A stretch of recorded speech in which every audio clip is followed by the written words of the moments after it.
Slăvit să fie Domnul! Amin! Împăratul împăraților, a Domnului Domnilor, să fie slavă de acum și până în veci. Amin! Amin! Mulțumesc lui Dumnezeu că în această seară, într-o noapte binecuvântată, mi-a dat harul să fiu împreună cu dumneavoastră la părtășie. Vorbește, Doamne! Și dați-mi voie să vă spun, poate să vă supărați pe mine astăzi, doar 2 ore am stat în casa Domnului.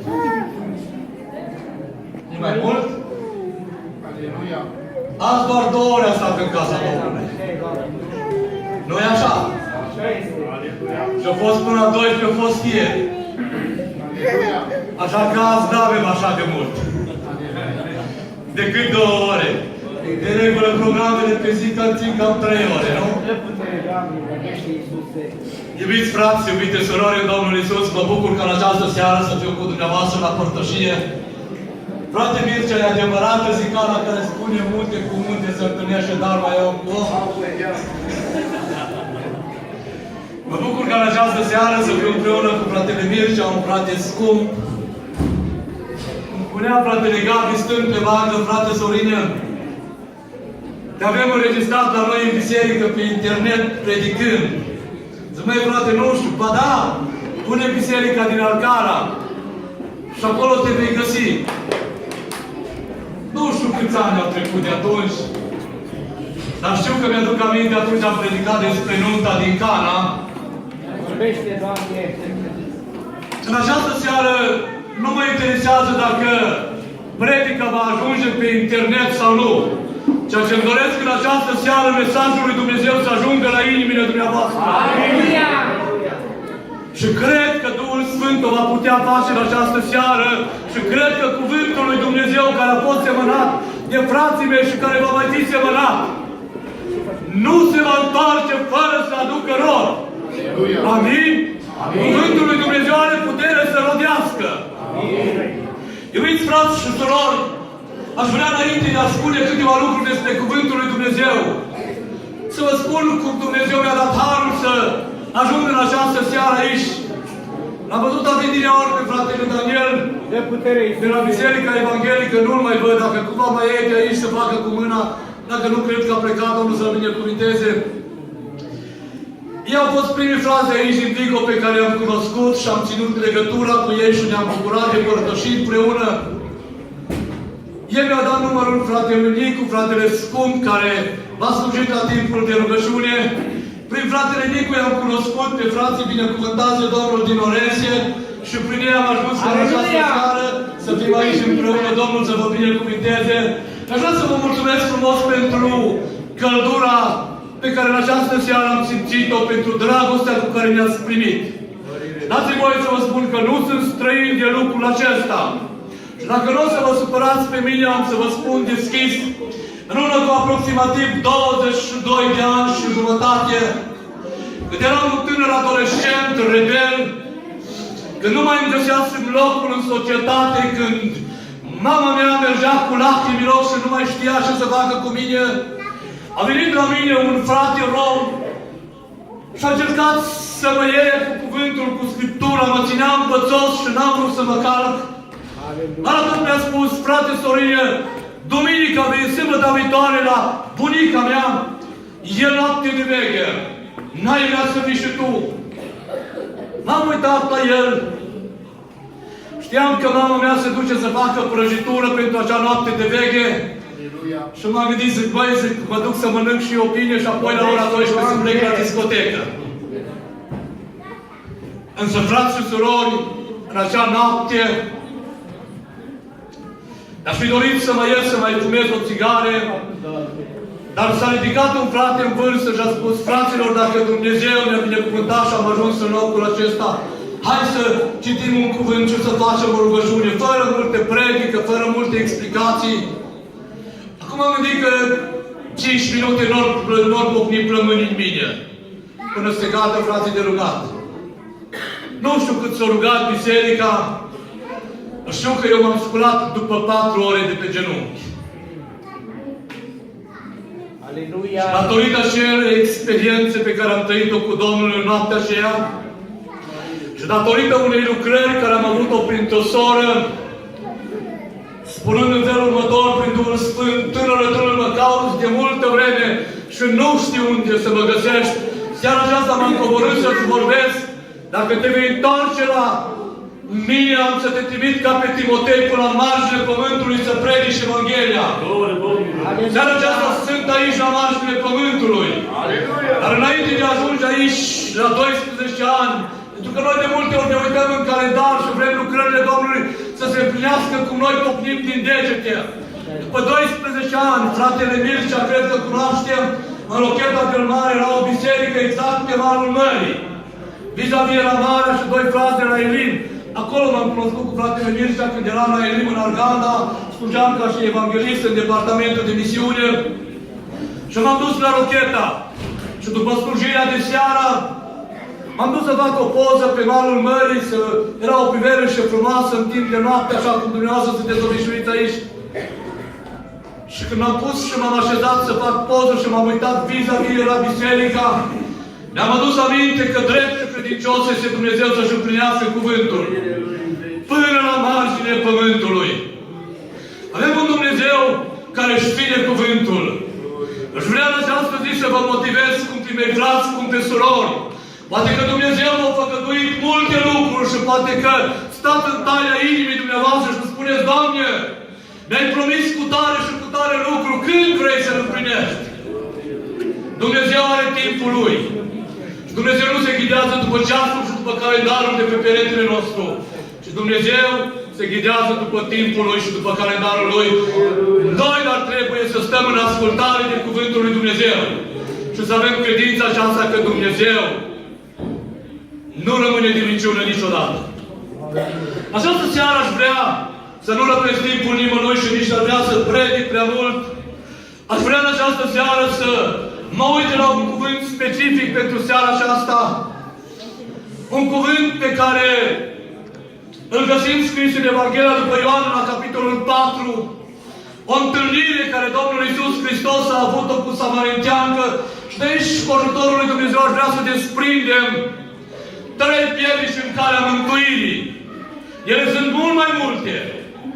Ele sunt mult mai multe, dar în această seară din întâlnirea Domnului Iisus Hristos cu femeia samarinteancă la fântână, Domnul scoate în relief cel puțin 3 piedici care au împiedicat-o pe această femeie să-L cunoască pe Domnul, să-L întâlnească pe Domnul. Și totuși, în ciuda faptului că această femeie era împiedicată de aceste 3 lucruri, Domnul Iisus a avut puterea și autoritatea să dea aceste piedici la o parte. Piedici pe care oamenii le-au pus înaintea ei. Și ea n-a putut, din pricina acestor piedici, să-L găsească pe Domnul. În primul rând, femeia aceasta avea o altă etnie decât etnia majoritară. Spune cuvântul lui Dumnezeu că ea însă și-a rămas uimită de faptul că Domnul Iisus o abordează și îi spune, cum? Tu, iudeu, vii să ceri apă de la mine, femeie samarinteancă? Și nota autorului Ioan vine și completează, într-adevăr, iudeii n-au niciun fel de legătură cu samarintenii. Oamenii de-a lungul timpului au început să fragmenteze Biserica Domnului între garduri, între etnii, între religii, între tot felul de forme. Și toate acestea nu au fost așa decât piedici în calea mântuirii oamenilor.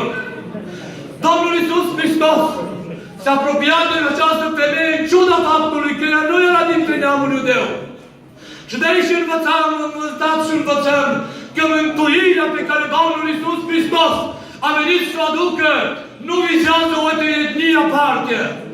Și Domnul Iisus Hristos a venit să se apropie de oameni din toate neamurile, din toate națiunile, oameni care cheamă numele Domnului și să rupă această piedică a etniei pe care această femeie avea și spus, eu nu pot să mă apropii de Domnul, că la Domnul numai iudeii vin să se roage.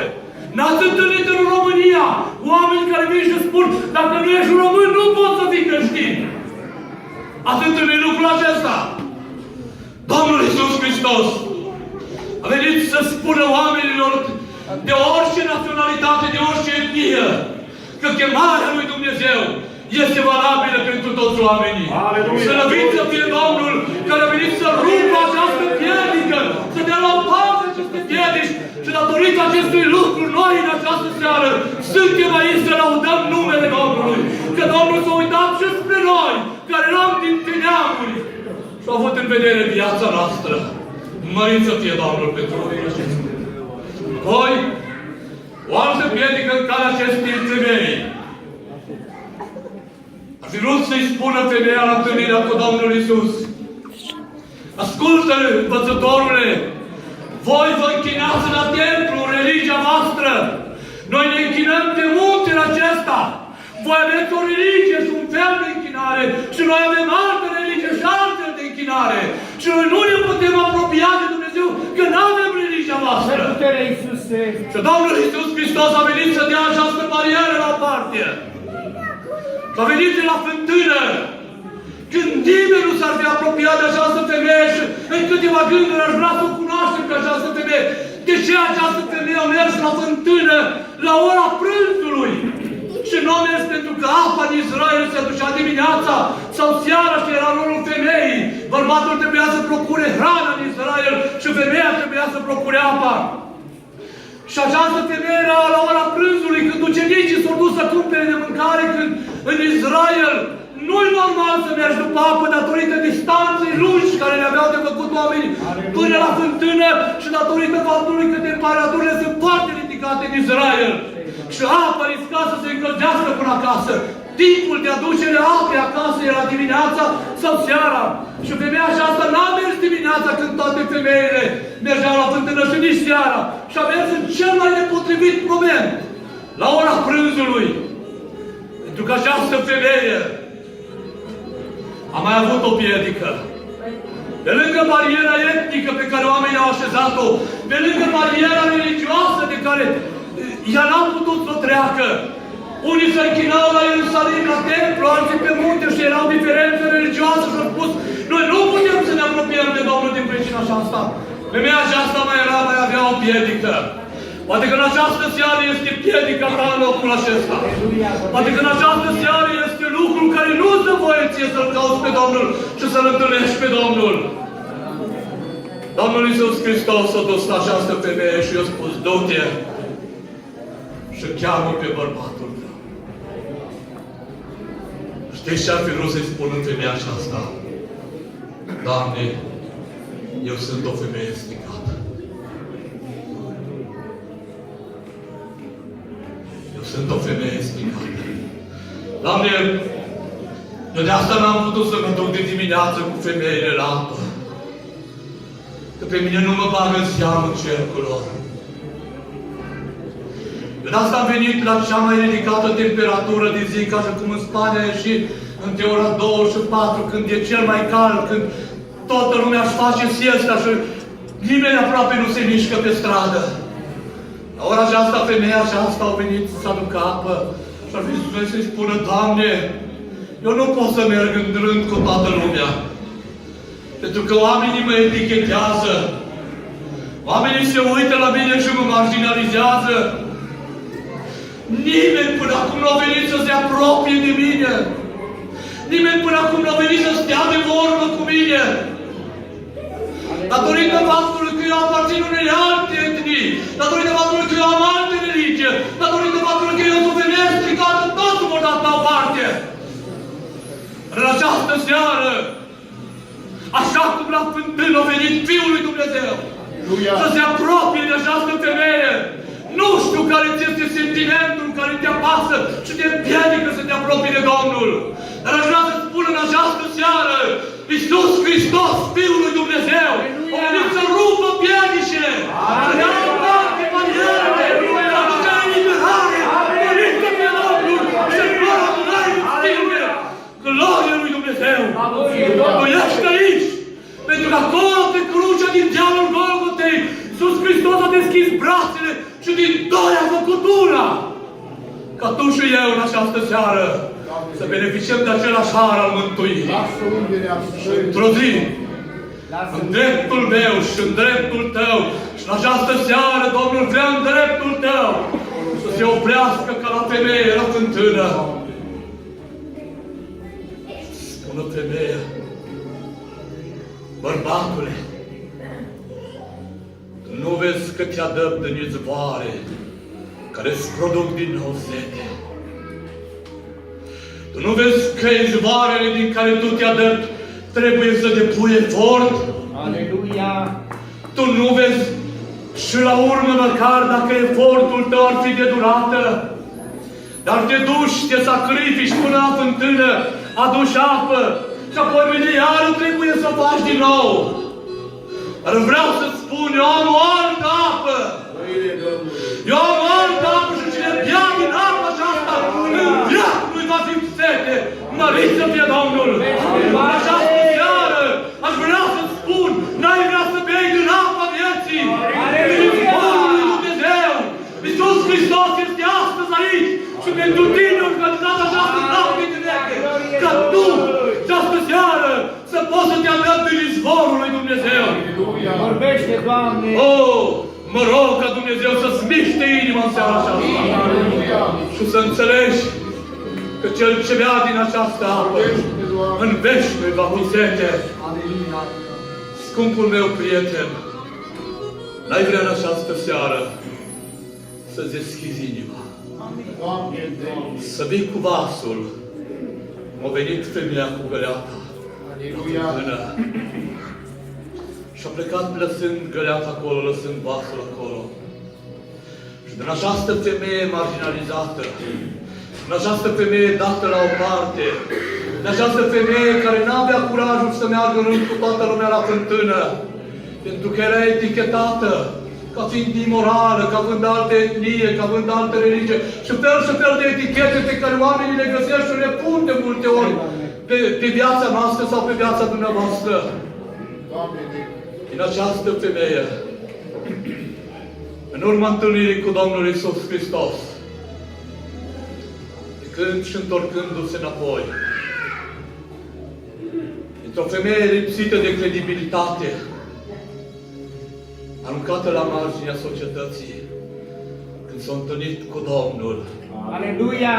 viața ei a primit atâta greutate, Aleluia! atâta credibilitate, cât când a intrat în cetate și a spus oamenilor, eu m-am întâlnit cu Domnul, veniți și voi să vedeți, nu cumva El este Mesia, dintr-o femeie nebăgată în seamă, Iisus Hristos, când se întâlnește cu omul, îi schimbă destinul, îi înnoiește ființa și îi dă credibilitate și o pune să șadă din lucrurile jos și neînsemnate ale lumii acestea. Dumnezeu le ia și le ridică. Poate că în această seară ești aici și poate că spui, nu dă nimeni 2 bani pe mine. Așa e, Doamne! Așa să spun, tu ai preț în ochii lui. Glorie Domnului! Tu ai preț în ochii lui Dumnezeu. Aleluia! Iisus Hristos pentru tine a părăsit cerul. Doamne, folosește! Pentru tine a stat atârnat între cer și pământ. Da, Doamne! Pentru tine în această seară s-a oprit. Ca să-ți spună, vreau să-ți dau din apa vieții. Aleluia! Vorbește, Iisuse! Nu vrei să-ți deschizi inima. Doamne, Nu vrei să te lași prelucrat de Duhul lui Dumnezeu. Să spui, Doamne, am săturat să te caut prin eforturile mele, prin strădanile mele. Am tot încercat și iar am căzut. Și iar am încercat să fac eforturi și iar mi-a fost sete. Și iar am eșuat. Și iar a trebuit să vin din nou. Această seară Hristos te cheamă să-ți dea apa vieții. Aleluia! Aleluia! Aleluia! Din acest izvor, în veșnic va mai sete. glorie Lui! Scumpa mea soră, scumpul meu frate, vreau în această seară să răpesc timpul nimănui. Vreau să mă limitez aici, frații poate vor face chemări la urmă. Dar vreau Duhul lui Dumnezeu să-ți miște inima acolo unde ești. Poate să spui, dar oare Domnul mă ascultă? O săptămână înainte de a mă pocăi, am venit de la un chef biat. M-am aruncat în genunchi și am spus, Doamne, nu mai pot să trăiesc. Și Dumnezeu a ascultat rugăciunea aceea. Și o săptămână m-a chemat la mântuire. Glorie Domnului!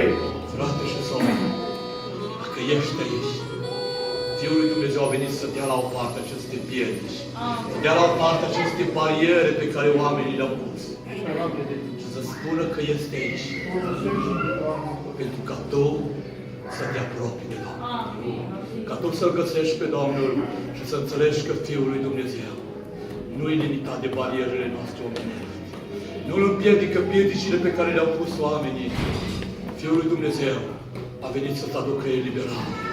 Și în această seară proclamăm ca și slujitori eliberare în locul acesta. Proclamăm numele Domnului ca singurul nume care poate să dea viață, care poate să dea mântuire, care poate să aducă vindecare. Mărit să fie Domnul!